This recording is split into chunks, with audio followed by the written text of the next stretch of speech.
Il n'est pas besoin de se rendre dans une ville sainte, Jérusalem, Varanasi, la Mecque ou Rome. Elles sont trop petites pour contenir la majesté de Dieu. Les cérémonies de nettoyage peuvent laver les taches, mais jamais les cœurs remplis de péché. Dieu n'est pas impressionné ni par nos jeûnes, ni par nos louanges, lesquelles promeuvent la satisfaction de soi. Dieu vous aime et il veut vous sauver et me sauver par sa grâce, par la foi en Jésus-Christ notre Seigneur. Parce que Dieu a tant aimé le monde qu'il a donné son unique Fils pour que quiconque croit en lui ne périsse point, mais reçoive la vie éternelle.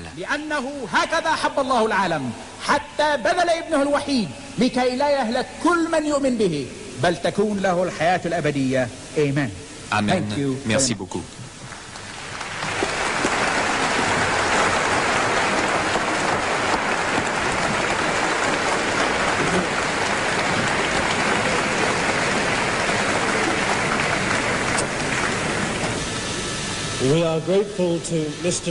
Nous sommes reconnaissants à M. Shorosh d'avoir parlé 49 minutes et 15 secondes. Minutage impeccable. Vous avez quelques minutes pour reprendre votre souffle. Voici un privilège que je ne m'attendais pas à avoir, mais que je me réjouis d'avoir, celui d'accueillir au Royal Albert Hall ce soir et d'écouter pendant les 50 prochaines minutes la première allocution de M. Ahmed Deedat. Merci, monsieur.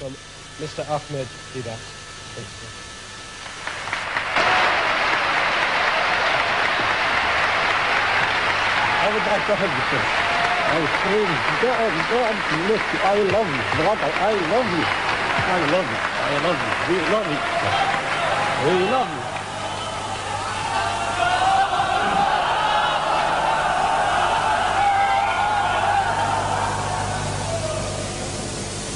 Thank you. أعوذ بالله من الشيطان الرجيم. بسم الله الرحمن الرحيم. بل نقذف بالحق إلى الباطل فيدمغه فإذا هو زاهق ولكم الويل مما تصفون. صدق الله مولانا العظيم. Monsieur le Président, respectable orateur, mes chers frères et sœurs, le sujet « Jésus est-il Dieu ?» peut facilement être traité en lui opposant une question. Jésus a-t-il prétendu être Dieu? A-t-il dit « Je suis Dieu »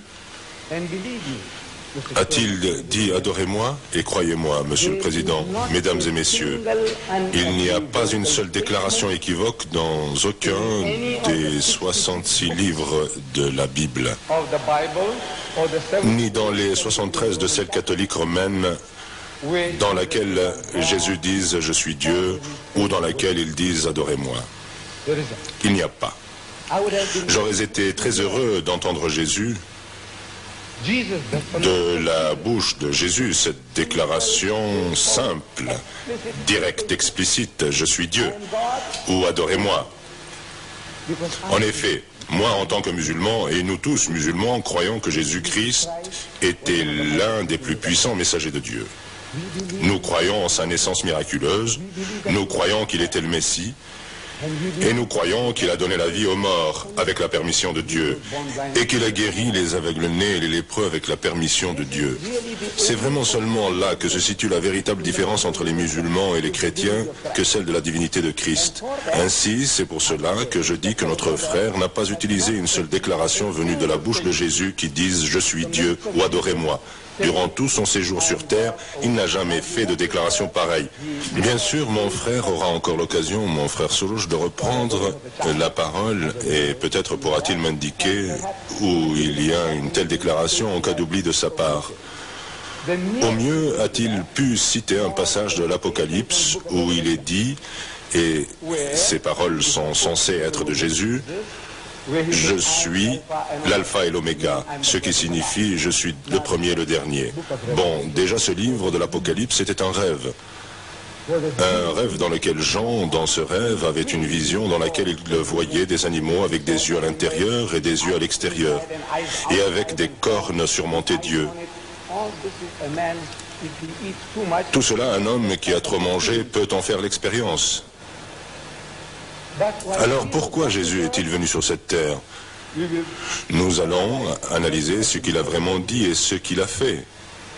Voyons maintenant l'idée de la Trinité. Les chrétiens, la majorité des chrétiens, y compris l'Église anglicane, l'Église romaine catholique, les presbytériens, les luthériens, les méthodistes, presque à l'unanimité, croient en cette chose, la Sainte Trinité. Dans le catéchisme chrétien des Églises, on dit, et je cite, « Car le Père est Dieu, le Fils est Dieu, et le Saint-Esprit est Dieu. Mais ce ne sont pas trois dieux, mais un seul Dieu. Ainsi le Père est tout-puissant, le Fils est tout-puissant et le Saint-Esprit est tout-puissant. Mais il n'y a pas non plus trois tout-puissants. Il n'y a qu'un seul tout-puissant. Et ça continue. Je cite le catéchisme. Le Père est une personne, le Fils est une personne et le Saint-Esprit est une personne. Cependant, ce ne sont pas trois personnes, mais une seule personne. Je vous le demande. Qu'est-ce que c'est que cette langue? Est-ce de l'anglais?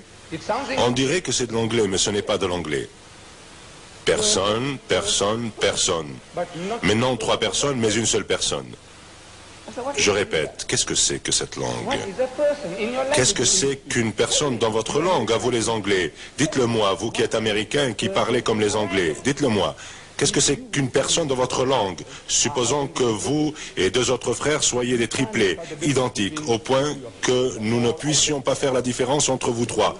Vous êtes identiques les uns aux autres. Si l'un de vous commet un assassinat, je vous le demande, pourrons-nous prendre l'autre? Vous dites non, je vous réponds. Et pourquoi pas? Vous vous ressemblez. Pourtant, il me dira, mais non, c'est une personne différente. Ce qui en fait une personne différente, c'est sa personnalité. Si la personnalité est différente, il est différent. Et quand les chrétiens disent, au nom du Père, et du Fils, et du Saint-Esprit, je vous dis que vous avez trois représentations mentales distinctes à l'esprit. Quand vous dites Père, vous ne pensez pas au Fils. Quand vous dites Fils, vous ne pensez pas au Saint-Esprit, n'est-ce pas? Oui, et ces trois représentations ne pourront jamais se fondre en une seule. Malgré tous vos efforts, elles resteront toujours trois dans votre esprit, à moins que votre esprit ne soit malade et que vous ne disiez « je vois ces trois comme une seule image ». Les trois resteront toujours trois. Maintenant, en ce qui concerne les musulmans, croire qu'un être humain, quel qu'il soit, est Dieu ou s'unisse à Dieu, c'est prendre des libertés avec Dieu. Que ce soit l'idée hindoue du Dieu incarné, ou l'idée chrétienne du Dieu incarné, Dieu se faisant homme, le Saint-Coran dit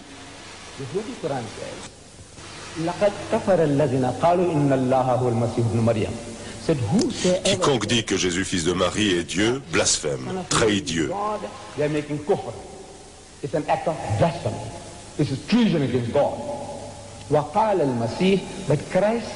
Et Jésus dit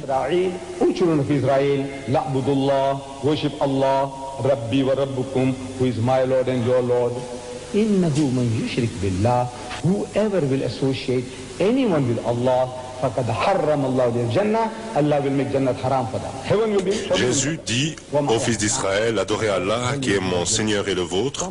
Quiconque associe quelqu'un à Dieu sera interdit de paradis et voué à l'enfer. Et personne n'aide les injustes. Et Jésus-Christ parle de ton, votre Père dans les cieux. Il s'agit de votre Père et de mon Père. Là encore, il a commencé à puiser dans l'évangile de Saint Matthieu, dans le chapitre 1, verset 1.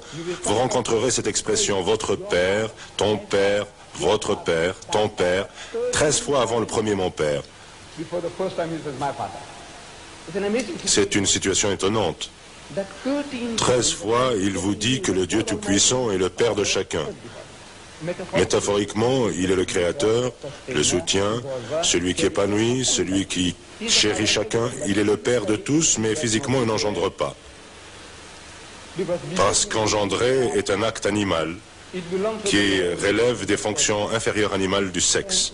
Par conséquent, nous n'aurons pas le toupet de prêter à Dieu cette qualité en disant que Dieu a engendré un